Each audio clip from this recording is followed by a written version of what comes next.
Lord jail से ले आने वाला प्रभु यीशु मसीह की अति पवित्र नाम में सब पवित्र लोगों में से वंदन देता हूँ। प्रभु की बड़ी दया है, अनुग्रह है।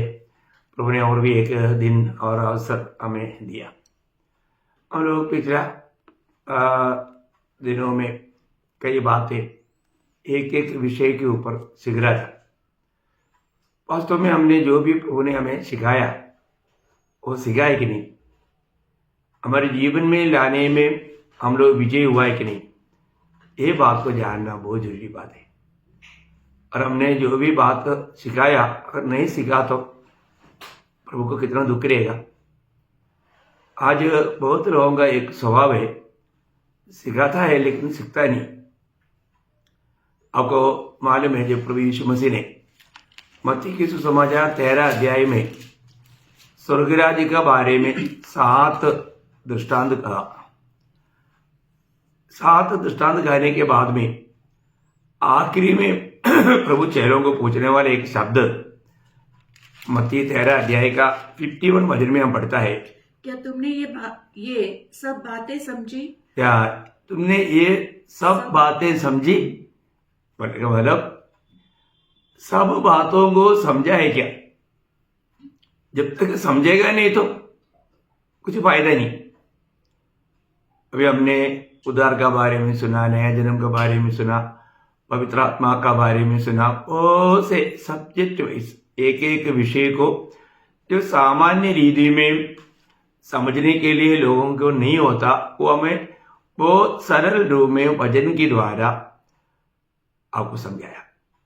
अभी अपने को ये जानना है कि आपने समझा क्या। समझा है तो उसके अनुसार हमारा जीवन बदला है क्या, ये बहुत अनिवार्य बात है। अगर हमने बात को समझा है तो उसके अनुसार का हमारा जीवन होना बहुत जरूरी बात है। अभी प्रभु यीशु मसीह ने यहाँ पर जो बताया वो 13 अध्याय में 7 स्वर्गराज्य का दृष्टांत, उसमें पहला दृष्टांत था बीज बोने वालों का दृष्टांत। आपको याद है ना? उसका 13 अध्याय उसका 3 से 9 तक का वचन है। मैं अभी वो सारा वचन को अभी नहीं पढ़ाएंगे। मैं उसमें से जो खास पॉइंट आपको जो बताना चाहूँगा वो बताऊंगा, क्योंकि आपको ये सबको मालूम है बीज बोने वालों का दृष्टांत। उसका 3 से 9 तक का वचन, उस वचन का व्याख्या स्वयं प्रभु ने चेलों को बताया। वो भी उसका 13 अध्याय का 18 से 23 तक का वचनों में लिखा हुआ है। आपको सबको याद होगा है? मैं आपको वो वचनों को मैं क्यों नहीं पढ़ाना चाहूंगा, क्योंकि आपके पास बाइबल है, आप लोग आपको देख सकता है, तो इसीलिए मैंने वो नहीं पढ़ाया। पर वो जो व्याख्या जो करके दिया वो भाग को मैं अभी थोड़ा बताना चाहूंगा। अब तुम बोने वाले की दृष्टांत का अर्थ सुनो। जो कोई राज्य का वचन सुनकर नहीं समझता, उसके मन में जो कुछ बोया गया था उसके वो दुष्ट आकर छीन ले जाता है। यह वही है जो मार्ग के किनारे बोया गया था।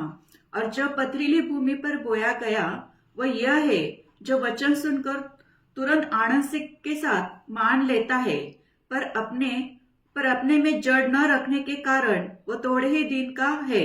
और जब वचन के कारण क्लेश या उपद्रव होता है तो तुरंत ठोकर खाता है। जो झाड़ियों में बोया गया यह वह है जो वचन को सुनता है, पर इस संसार की चिंता और धन का धोखा वचन को दबाता है और वह फल नहीं लाता। और जो अच्छी भूमि में बोया गया यह वह है जो वचन को सुनकर समझता है और फल लाता है, कोई 100 गुना, कोई 60 गुना और कोई 30 गुना।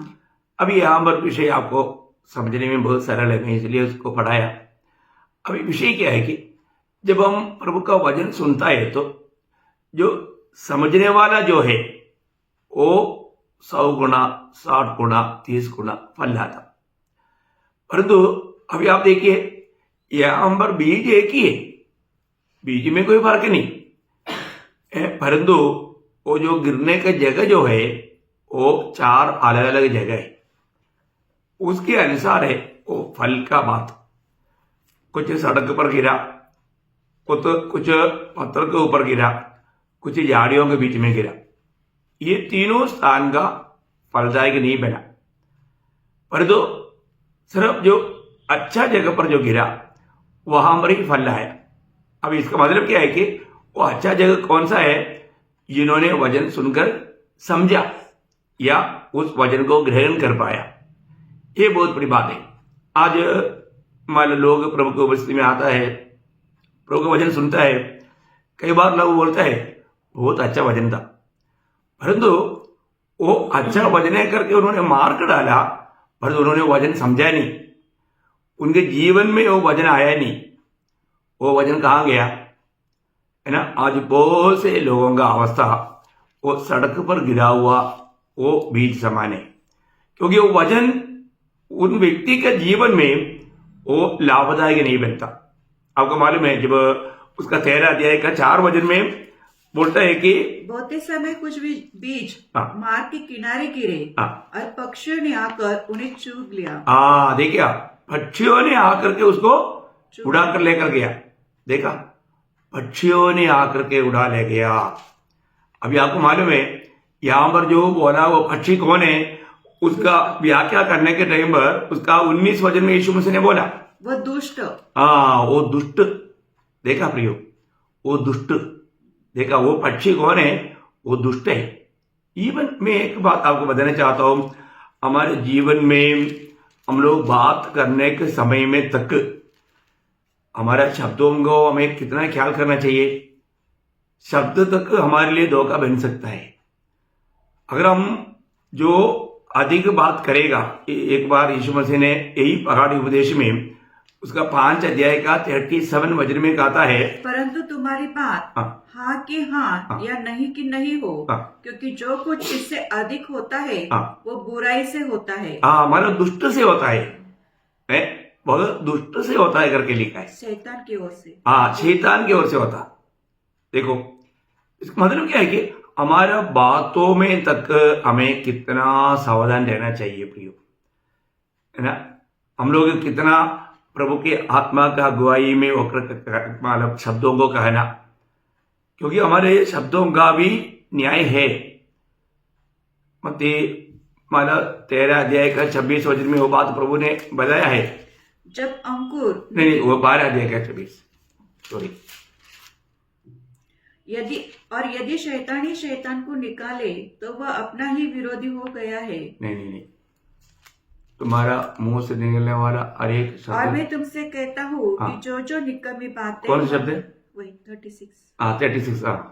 और मैं तुमसे कहता हूँ कि जो निकम्मी बातें मनुष्य कहे, न्याय के दिन वे हर एक उस बात का लेखा देगा। तो ये निकम्मी बात कहाँ से निकलता? मतलब दुष्ट की ओर से आता, ये बात है। मतलब जो हमें कहना चाहिए वही कहना, और नहीं तो उसके पीछे दुष्ट का कार्य हो जाता। आपको मालूम है जब शायद हमारा जीवन में हम लोग जो अच्छा समझने वाला बात के पीछे भी शैतान हो सकता है। इसमें हमें कितना आत्मा का अधीन होकर के बात करना। प्रभु यीशु मसीह यरूशलेम में जाकर के मरने के बाद कहने के समय में मतलब पतरोस ने प्रभु यीशु मसीह को बोला तुम्हें ऐसा कभी ना होने दे। तो यीशु मसीह ने उसको क्या बोला था? हे शैतान, मेरे सामने से दूर हो, तू मेरे लिए ठोकर का कारण है। ठोकर का कारण है। क्यों? क्योंकि तू परमेश्वर की बातों पर नहीं परंतु मनुष्य की बातों पर मन लगाता है। देखा, मतलब मनुष्य की रीति में सोचना बहुत। आज ऐसे है ना, कोई भी कष्ट तकलीफ का बात बोलेगा तो ऐसे भी लोग बोलते हैं कि हमारे लिए विनती करना। कोई भी कष्ट नहीं चाहता प्रियो। हमारे जीवन में अगर कष्ट में होकर के चलना हमारे प्रति प्रभु की इच्छा है तो हमें उसके लिए प्रभु से सिर्फ कृपा मांगना है, कष्ट हटाओ करके प्रार्थना नहीं करना। ऐसा है तो फिर हम प्रभु के लिए सिद्ध नहीं बन सकता। तो प्रभु का हमारे जीवन के बारे में योजना है, उस योजना में हमें आगे बढ़ना। तो यहाँ पर विषय क्या है कि मतलब मार्ग के किनारे में जो मतलब गिरा हुआ जो बीज दुष्ट आकर के लेकर गया। अभी आपको मालूम है वो दुष्ट के बारे में और भी स्पष्ट शब्दों में बोलेगा तो लूका का सुसमाचार 8 अध्याय का 12 वचन में प्रभु ने जब बताया वहां पर लूका 8 का 12 में क्या बोला? मार्ग के किनारे वे हैं जिन्होंने सुना, तब शैतान आकर उनके मन में से वचन उठा ले जाता है। देखा, कौन आकर लेकर गया? शैतान, इब्लीस। देखो प्रयोग, ये बहुत भयंकर बात है। शैतान आकर के उनका मन से वचन को उड़ा ले जाता। आज बहुत पवित्र लोगों के जीवन में मतलब वचन नहीं रहता। एक बात आपको बोलना चाहता हूं, वजन नहीं रहता इसका मतलब वजन इक्वल टू मसीह, क्रिस्त, यीशु मसीह है। वजन बोलेगा तो यीशु मसीह है। आपको सबको मालूम है ना, मानव आदि में वजन था, वजन परमेश्वर के साथ था और वजन परमेश्वर था। और वो वजन कौन है? यीशु मसीह। वही 14 वचन में लिखा है, वजन देहधारी हुआ। तो बहुत बड़ी बात है, वचन बोलेगा तो यीशु मसीह है। यदि वचन आपका दिल में नहीं है तो यीशु मसीह आपका दिल में नहीं है। एक बड़ा बात है, ये भी आपने हमें जानना है ना। तो आज दुश्मन या विरोधी का लक्ष्य क्या है? हमारे में प्रभु ना रहे, वो महिमा का आशा मसीह हमारे में ना रहे, ये वजन हमारे अंदर ना रहे। जिसके अंदर वजन नहीं है उसके अंदर यीशु मसीह करके नहीं बोल सकता, क्योंकि वचन ही यीशु मसीह है और यीशु मसीह वचन है। इसलिए शैतान का अभी प्रभु, आपको याद है जब कोलोसियों का पत्र उसका 3 अध्याय का 16 वचन में पौलुस कोलोसियों मंडली को क्या बोलता? मसीह के वचन को अपने हृदय में अधिकता से बसने दो। देखा, मतलब मसीह के वचन बहुताय से या अधिकाय से हमारा हृदय में बसने दो। प्रभु का वचन हमारे हृदय में रहना चाहिए। पर तो शैतान क्या करता? हमारे दिल से वचन को लेकर जाता। क्यों? क्योंकि हम वो वचन को ग्रहण नहीं करता, हम उस वचन को समझता नहीं, हमको वचन को समझने नहीं देता। अनेक पवित्र लोग जानना प्रयोग, हम लोग ये जो वचन सुनता है वो वचन समझता है क्या? वचन समझते बिना हमारे जीवन में कार्य नहीं होगा, है ना। हम प्रभु को जानना, है ना, उस प्रभु में बना रहना कितना बड़ी बात है। प्रभु अपने आप को प्रकट करता है तो वचन के द्वारा प्रकट करता है। तो हम प्रभु का वचन में, वचन हमारा हृदय में रहना, इवन इतना ही नहीं, हम वचन में बना रहना। यूहन्ना 8 अध्याय में आपको याद है कि उसका 31 और 32 वचन में अपने ऊपर विश्वास किया हुआ यहूदियों को यीशु मसीह कहने वाला बात क्या है? तब यीशु ने उन यहूदियों से जिन्होंने उस पर विश्वास किया था कहा, यदि तुम मेरे वचन में बने रहोगे तो सचमुच मेरे चेले ठहरोगे, तुम सत्य को जानोगे, सत्य तुम्हें स्वतंत्र करेगा। देखा, अभी हमारे जीवन में हमें वचन में बना रहना, वचन हमारे हृदय में रहना और उस वचन में हमें बना रहना। एक सच्चा चेला वचन में बना रहने वाला है। और हमें सत्य जानने के लिए और कोई मार्ग नहीं। सत्य बोलेगा तो प्रभु का वचन है, सत्य बोलेगा तो प्रभु यीशु मसीह है। इसलिए हमको प्रभु का वचन में बना रहना। जो वचन में बना रहेगा वो सत्य जानेगा, जो वचन पर बना नहीं रहता वो सत्य नहीं जानेगा। इसका मतलब आज हमारा हृदय में ये वचन है क्या? शैतान का लक्ष्य क्या है उसका? मत्ती 13:19 और एक बार पढ़ना। जो कोई राज्य का वचन सुनकर नहीं समझता उसके मन में जो कुछ बोया गया था वह दुष्ट आकर छीन ले जाता है। देखा, जो लोग वचन को नहीं समझता, आज ये कितना भयंकर धोखा है। जो लोग वचन को नहीं समझता वो ऐसा रहेगा तो दुष्ट आकर के उसको छीन ले जाता, दुष्ट आकर के उसको छीन ले जाता, है ना। बहुत भयंकर बात है, वचन को छीन ले जाता। मैं पिछले दिन में आपको बोला था, हम लोग वचन का पहरेदार है। हम वचन को हमारे से जाने नहीं देना, वचन को थामा रहना, वचन में बना रहना, उस वचन को ग्रहण करना, उस वचन को समझना, ये बहुत जरूरी बात है।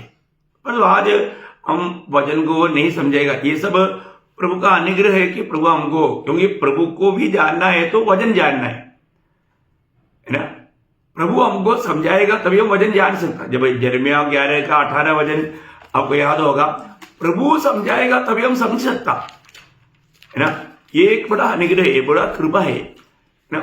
हाँ, यहोवा ने मुझे बताया यहोवा ने मुझे बताया और यह बात मुझे मालूम हो गई। हाँ, इसलिए मालूम हो गया। प्रभु चेलों को वचन का फिर आप उनको समझाते थे, तभी उनको मालूम पड़ता। बहुत से बातें चेले लोग वचन सुनते थे, परंतु वो लोग उनको समझते नहीं थे। प्रभु उनको अकेला में फिर समझाते थे, क्योंकि मतलब ये भी एक आज प्रभु का वचन सुनकर के आपको समझ में आ रहा है, तो एक आपको बहुत बड़ा अनुग्रह मिला है। वहां पर वो 13:11 में यीशु मसीह ने चेलों को बात बताया, तुम्हें स्वर्गराज के भेदों को जानने के लिए वर मिला है, तुम्हें समझ दी गया है। ये बहुत बड़ी बात है प्रियो।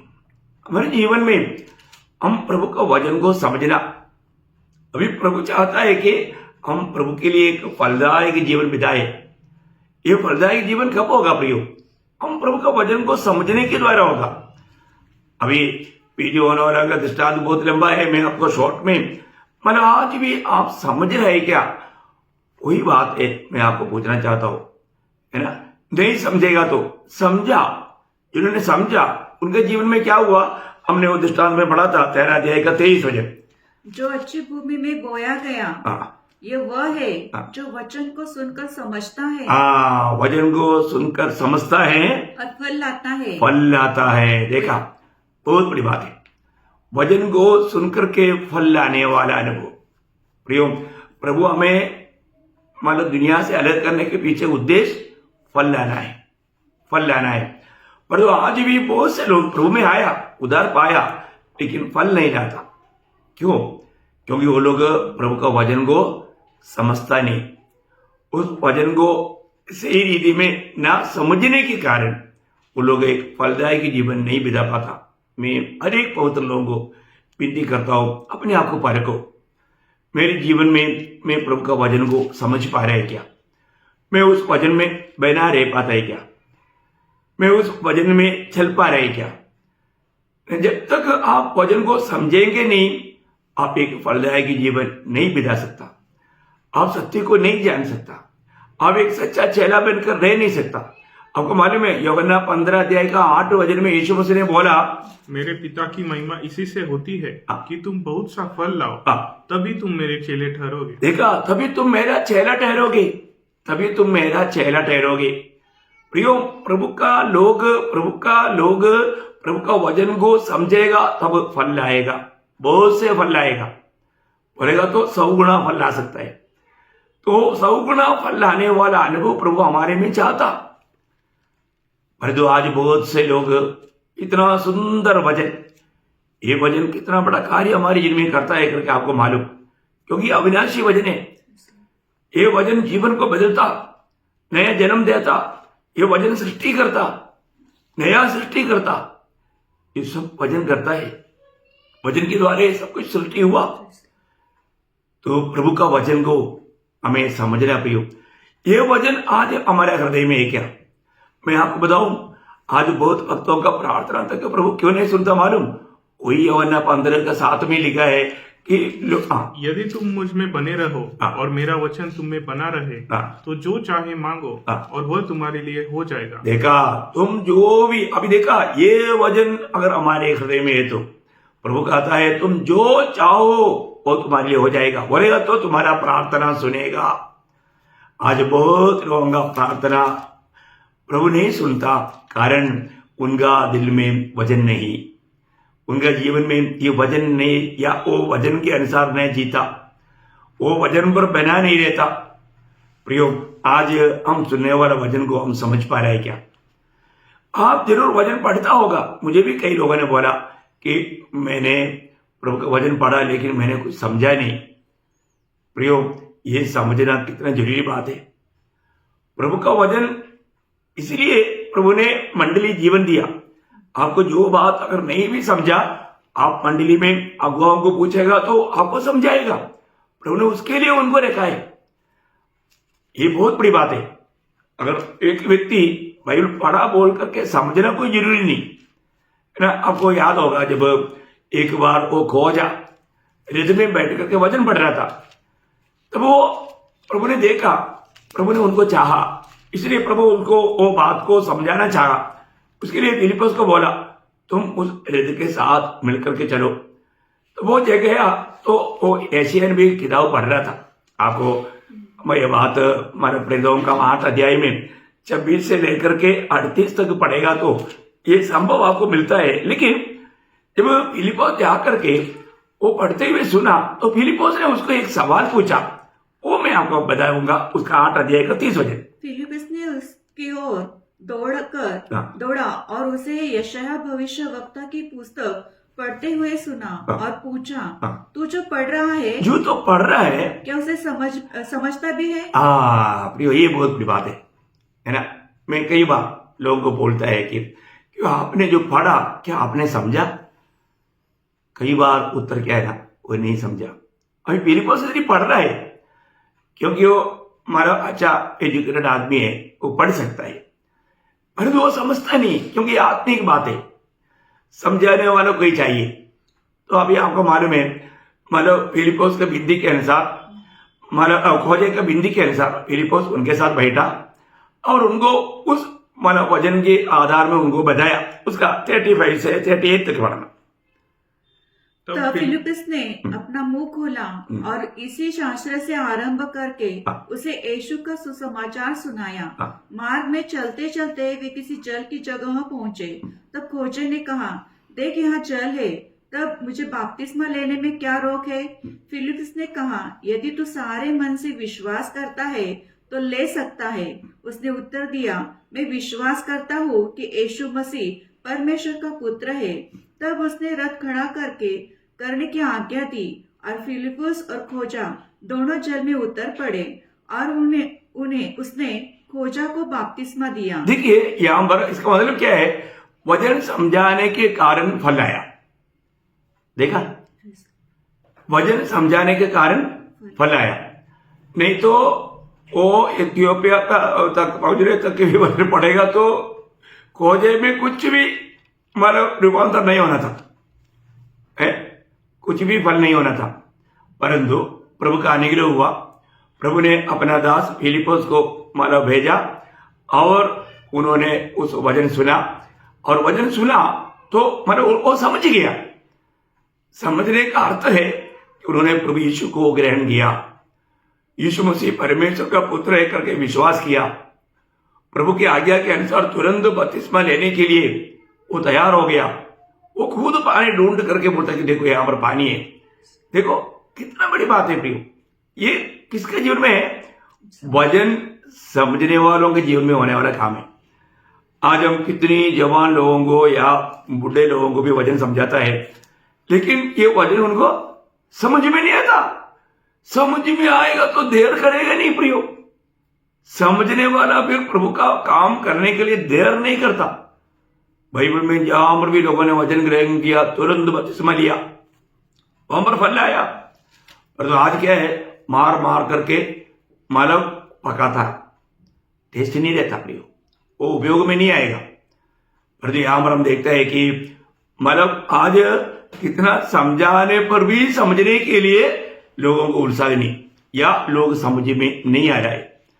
आपको मालूम है, एक अच्छा सेवक का खूबी, एक सेवक अभी वचन सुनाने वाला जो भी बात है, जो भी व्यक्ति है, वो उसका काम सक्सेस होना है तो समझाने में आना चाहिए, है ना। जब आपको पहला तिमोथी 4 अध्याय का 6 वचन जब पढ़ेगा, यदि तू भाइयों को इन बातों की सुधि दिलाता रहेगा तो मसीह यीशु का अच्छा सेवक ठहरेगा और विश्वास और उस अच्छे उपदेश की बातों से जो तू मानता आया है तेरा पालन पोषण होता रहेगा। देखा क्या सुंदर वचन है प्रियो, है?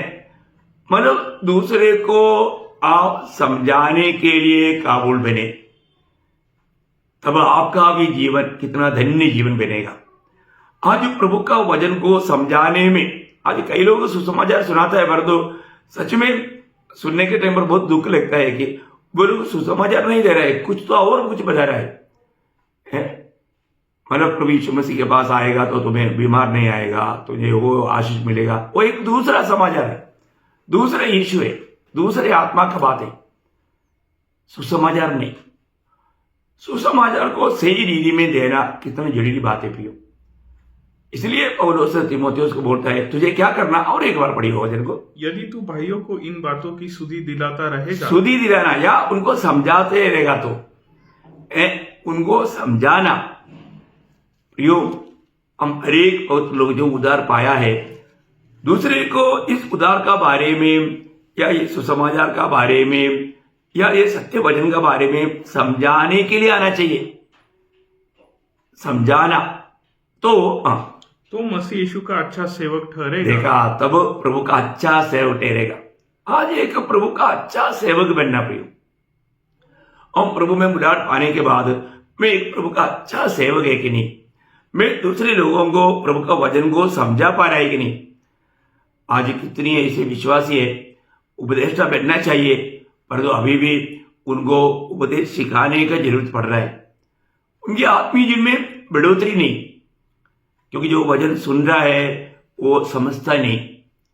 प्रयोग हमें समझने के बाद में दूसरे को समझाने वाला बनना चाहिए। वही बात जब उसका 16 वचन में, वही पहला तीमुथियुस 4 का 16 वचन, अपनी और अपने उपदेश की चौकसी रख, इन बातों पर स्थिर रह, क्योंकि यदि ऐसा करता रहेगा तो तू अपने और अपने सुनने वालों के लिए भी उद्धार का कारण होगा। कितना सुंदर बात है ना प्रियो। अपना भी उद्धार होगा और सुनने वालों का भी उद्धार होगा। इसका मतलब अपना रोज अपना प्राण के उद्धार में हम बढ़ते जाएगा। प्रभु का महिमा हमारे जीवन से होते रहेगा और सुनने वालों का आत्मा का उद्धार हो जाएगा।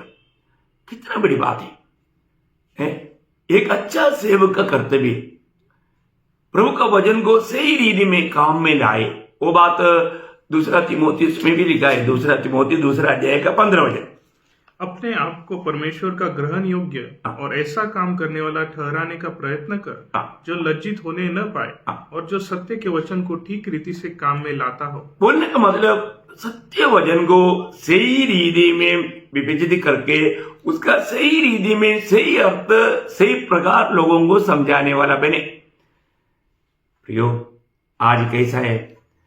आज कितनी प्रकार लोग वचन में मिलावट करके लोगों को बताने के कारण, है ना, कितना बड़ा धोखा खाता। कई लोग नया जन्म को बपतिस्मा बोलता, कई लोग पवित्र आत्मा के लिए इंतजार करने के लिए बोलता, कई लोग बोलता मुझे आत्मा का बपतिस्मा भी चाहिए, आग का बपतिस्मा भी चाहिए। कितनी कितनी प्रकार का धोखा की बातों में लोगों को फंसाता है। प्रियो, हमें सत्य वचन, सत्य उपदेश उसको जानना और सत्य वचन में बना रहना कितना जरूरी बात है। चारों तरफ देखता है तो बहुत जगहों में इतना गलत टीचिंग्स चल रहा है।